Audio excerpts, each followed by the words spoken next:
ఓం శ్రీ మాతృపితృగురుదైవాయ నమః. శ్రీ సద్గురు పూర్ణానంద గురుశెట్టి లక్ష్మీనారాయణ స్వామినే నమః. మాతా హేమలతా దేవినే నమః.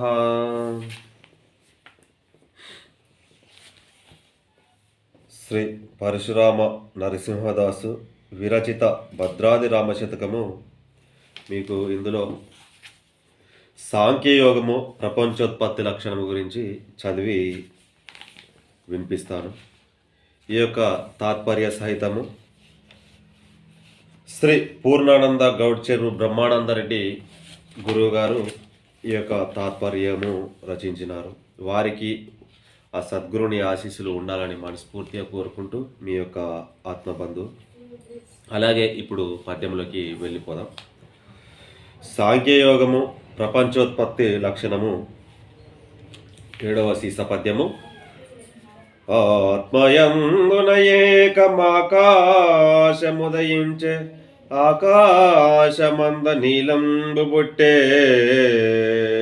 నని నీలంబు వల్లను అగ్నిహోత్రుడు బుట్టే అగ్నిహోత్రము వల్ల నప్పు బుట్టే నప్పు వల్లను మహాయవని స్థలయు బుట్టే యవని ఎందోషాలందు నమర బుట్టే నోషాదులందున నొనర అన్నము బుట్టే అన్నమందున నరులాది సకల జంతు జాలంబులాయే నీ జగయుగంబులాయే నీ రీతి పరమాత్మ మాయ వలన రమ్య గుణధామ భద్రాది రామ పరశురామ నరసింహదాస సంరక్షిత.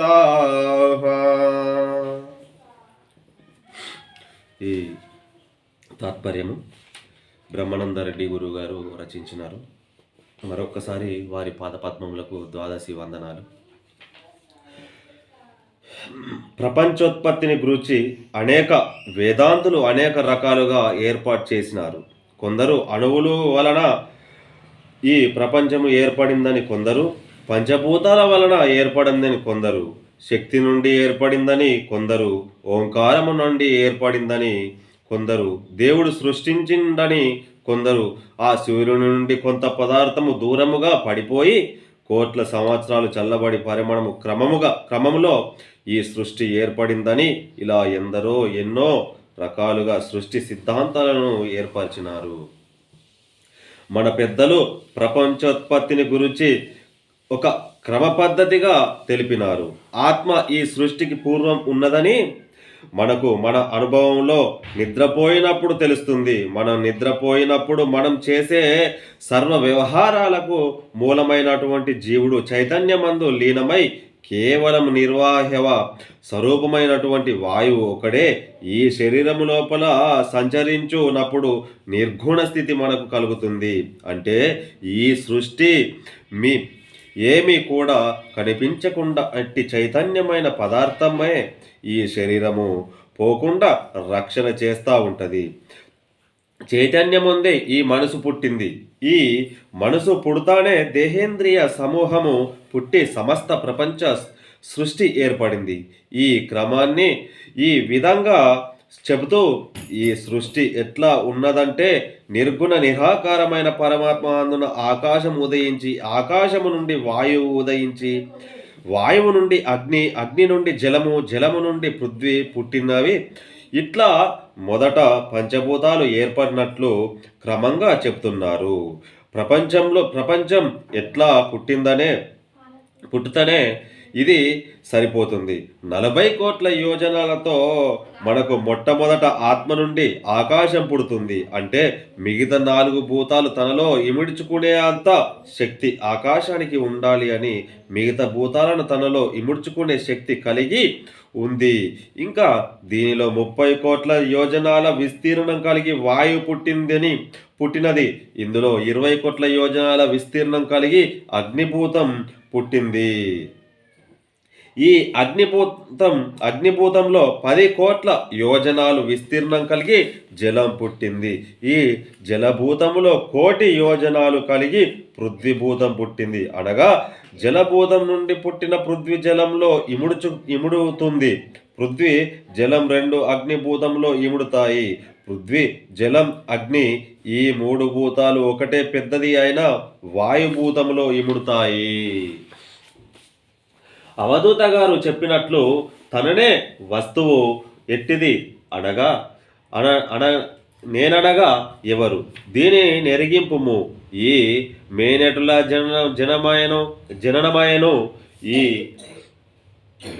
మానక ఈ మర్మమెట్లా మరి తెలుపవయ్య నా మదికి స్థిరపరచవయ్య పరిపరి విధముల ప్రబలే సందేహములు తిరిగి పుట్టకుండా తీర్మానపరిచియు మరి తెలుపవయ్యా నా మదికిది స్థిరపరచవయ్యా అని ప్రశ్నలు అడిగి తెలుసుకోవాలి అని చెప్తున్నాడు. ఇక్కడ పరమాత్మను ఈ విధానంగా అడిగితే పరమాత్మ మనకు చెప్తాడు అని గురువుగారు చెప్తున్నాడు. ఇటువంటి ప్రశ్నలు అడగక రాముడెట్లా పుట్టెను, కృష్ణుడెట్లు పుట్టెను, వీరు అవధూత పురుషులు కదా, అవతార పురుషులు కాదా అనే ప్రశ్నలు అడిగితే జన్మరహితానికి ఉపయోగపడవు. ఆ శరీర గురువులను చేరిన శిష్యుడు అయ్యా పరిపూర్ణమైన దేవుడు ఎటువంటి వాడు, సర్వానికి కర్తృత్వం వహించి నేను అంటూననే ఈ నేను ఎవరు, ఈ నేను ఎక్కడి నుంచి వచ్చింది, తిరిగి ఎక్కడికి పోను, ఈ నేను నివసించేకి ఈ మేను ఎట్లా జన్మించింది, వీటిని ఇడిచేటువంటి విధానం నాకు తెలియజెప్పండి అని చెప్పి అడిగినటువంటి శిష్యుడే ఈ బోధకు అర్హుడు. ఈ సాంప్రదాయంలో చేరి సాంప్రదాయాన్ని ఈ 4 భూతాలు వీటికంట పెద్దది అయిన ఆకాశంలో ఇముడుతాయి. ఆకాశం ఆత్మ నుండి పుట్టిందంటే ఈ ఆత్మ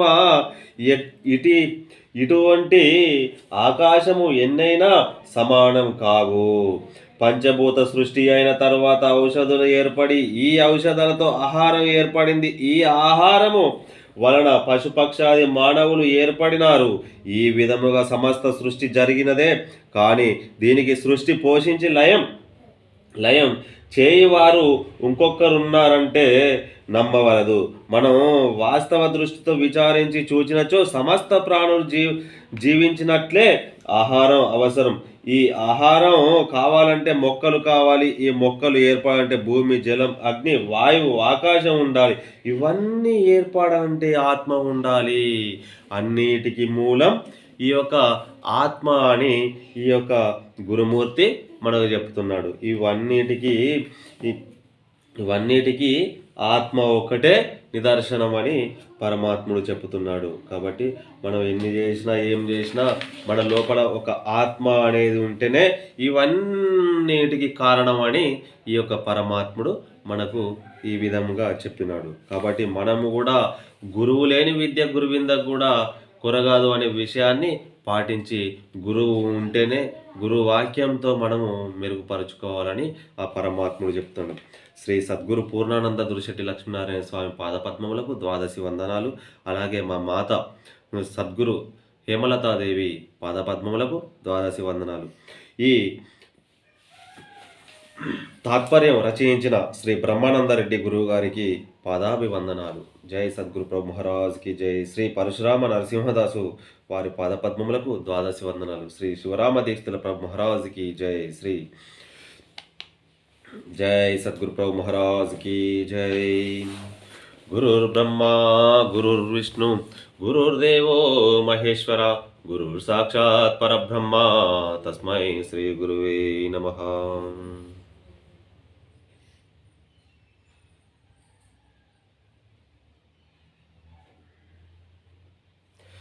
गुरुवे सर्वांतर्यामी. जय सद्गुरु महाराज की जय.